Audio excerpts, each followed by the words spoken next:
did you get involved in yoga? I was really curious one day. I was in high school, and my friend's mom, we were in the kitchen, and I said something. I asked her a question. I forget what it was. Something about, women's cycles. And she said, oh, just try yoga. And I said, yoga? It just had this like enigmatic charm to it. And I said, yeah. She's like, yeah, I'm a teacher. And so I started doing classes with her in high school. And she was taking classes with who is one of my favorite teachers of all time, John Friend. He founded Anusara. And so I was going to the workshops with her to see John Friend, and she brought him in, and I just kept following pretty diligently and for years throughout. And then, from there, the yoga therapeutics, because I studied in med school, and all the questions I was looking for in the medical sciences, I was finding the answers through yoga. So,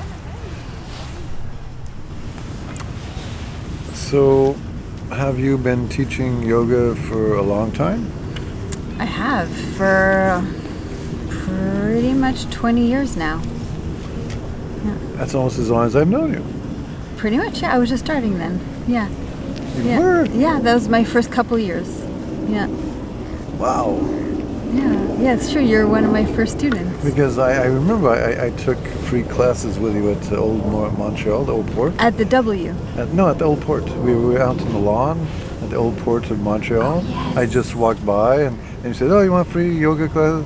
And at the time, someone had told me that I should take yoga classes. I said, what's to lose?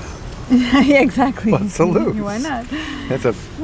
And I can remember afterwards, I was just, my mind was clear.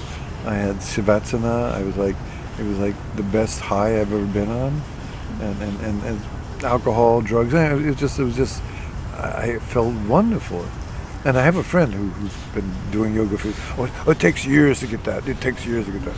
Oh, no. Sometimes it takes the first class. I mean, I said, no, just trying it. The first time, it takes years, Okay.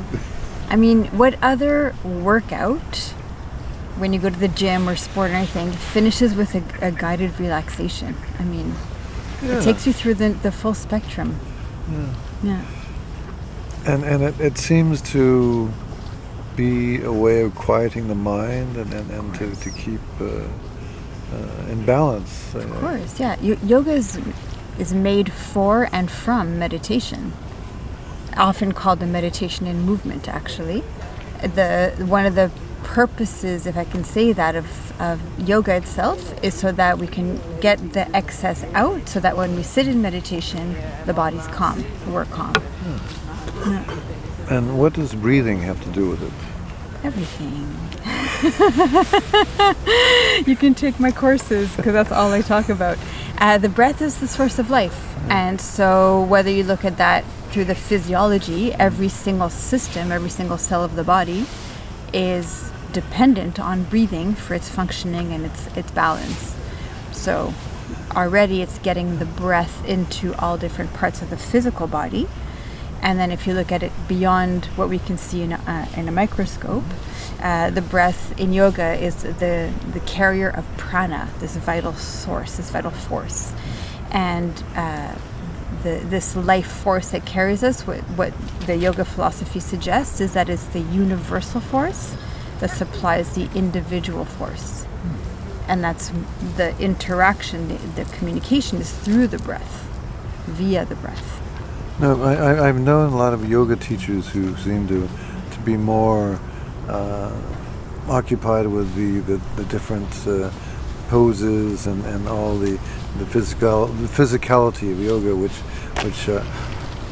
which is fine. I mean, I have a feeling that it's the practice itself, which is to me. I'm just expressing my opinion, which is it's what you bring to the mat. Indeed. And I mean, I can remember the first courses I took, not your courses, but and there was a woman who said, "Oh, look at that! She's a woman. She can go into a pretzel." I mean, like, I mean, I can't do that. I'll never be able to do that. So I That's might as well not just the give up on point. yoga. I mean, No, that's not the point. So many people, limit yoga to like, oh, I want to stretch. And there's so much more to yoga than just getting on the mat to stretch. As you know, it's what you do, what you bring onto the mat and develop from there. And it's about the balance between all the different parts of the self. This cliche now, the body mind, or this idea that the mind is in the body. And like, good thing it is.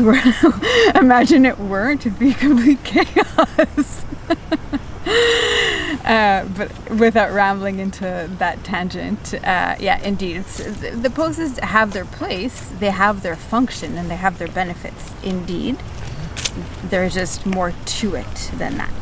Indeed, yeah. well, tell me about your studies, your medical studies, because I've always been fascinated by you going to McGill and getting a degree. I don't know if you were in pre-med or biology or... Well, the way it works is that you have to do a BSc, a Bachelor in Science, and I chose microbiology, immunology.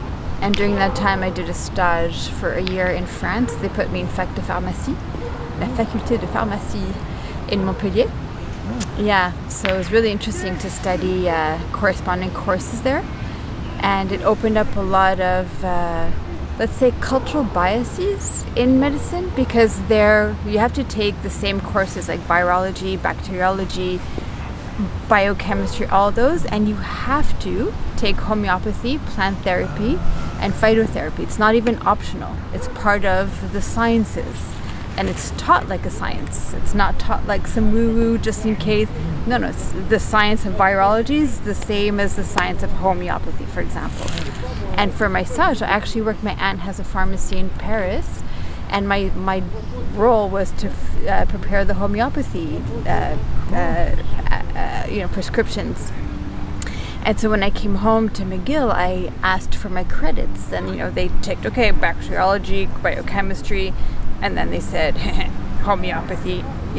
Here in the West, he giggled, and I giggled back, and I said, isn't France in the West? Depending on where you're standing, of course.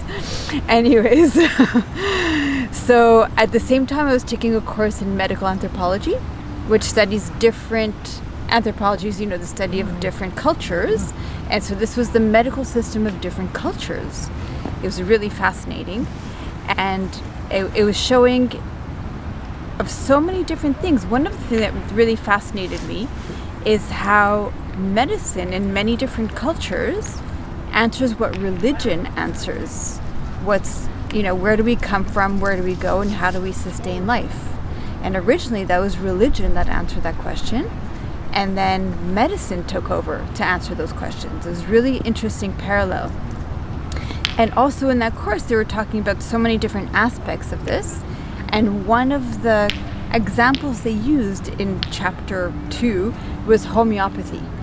And so I went up to the teacher, this wonderful woman, Margaret Locke, and she said, I told her about, the situation that I'm having, and she said, okay, I'll give you credits for the course as long as you do a research paper on it.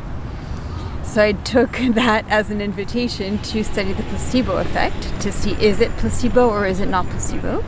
And notwithstanding homeopathy, what really fascinates me is the biochemistry of belief, and how the placebo is how when we believe something, biochemically, it affects, what we call the hormonal soup or the biochemical cascade. And from there, I can talk for a long time about it, but essentially how the mind or our belief system or our thoughts will then affect the biochemistry, regardless if we're talking about homeopathy or placebo or not. Just that phenomenon itself is fascinating if we go back to the whole mind-body connection.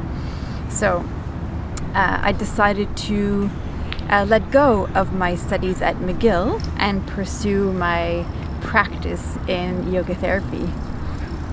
So what are you doing now in therapy? What kind of services are you offering? So I offer mainly one-on-one classes by appointment. People come just like you would take an appointment with an osteopath or physiotherapist, or people come with specific health needs, and then by a rendezvous we cater the class to meet those needs. And one of my main values, if I can say it that way, is education. So I like to teach the people if they come with their health form. I'll explain to them what's going on in their body and why the exercises we're going to do would be beneficial, and then how to maintain the benefits throughout the day-to-day, even if you're not on a yoga mat. So I do the privates, and then I also do the trainings. So I have professional trainings where I teach people who want to apply yoga therapy to their existing toolbox. So yoga is more than just stretching. I definitely want to make a point about that yoga is way more than just stretching. It's actually a life philosophy. And what the practice does, it helps us to practice on the yoga mat what we can apply when we're not on the mat. It's like a practice field, right? And so in controlled conditions, so to speak, because during the day-to-day, there's so many variables we can't control. And so because it's a life philosophy, it helps us to develop and manifest the life we want to lead. It helps us to clear the intention, and it helps us to understand how to resolve any obstacles or challenges along the way in a constructive way. So we understand a challenge as an opportunity to grow, or we understand a limitation as a good container from which we can then cultivate and move beyond, almost like the cocoon that allows the caterpillar to become the butterfly, for example. And so having this point of view and having all these clear tools allows us to really develop and manifest and live the life we want to live. That's why I practice. Cool. And if the proof is in the pudding, so far so good.